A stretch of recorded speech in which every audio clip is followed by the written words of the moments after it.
Yeah, my dad, like just before all this happened, I don't know if you know, but he had a bit of an accident in the garden cutting wood with a table saw and almost sliced all his fingers off. And he went to the Morriston Hospital in Swansea to have a 5-hour operation. And to be honest with you, me and my mum and dad, we've been very lucky. We haven't really spent much time in hospitals during our lives. And this was probably the longest we'd ever been in a hospital in 40 years. And we had an experience that I remember coming home after my dad's operation that night, after 5 hours of waiting for him to come out of surgery, speaking to all these wonderful staff, nurses, specialists, surgeons, and I knew that I wanted to do something. I knew I wanted to say something about my experience and how grateful and lucky I felt to have the NHS there to look after my dad, and they looked after us as well. They weren't just doing my dad's operation; they were making sure we were okay.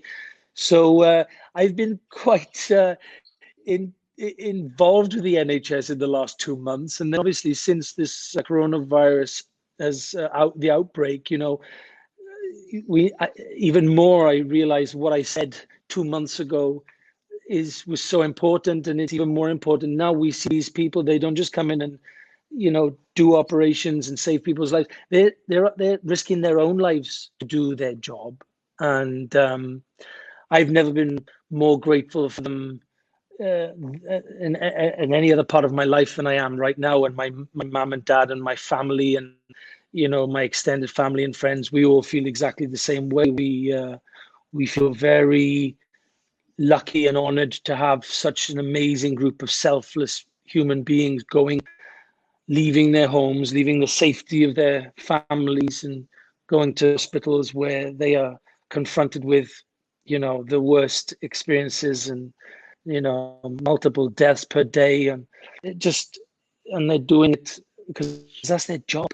My job is to entertain people. Their job is to go and risk their own lives to save other people's lives, people they've never met in their life. And it just, it touches me when I think about it. So yeah,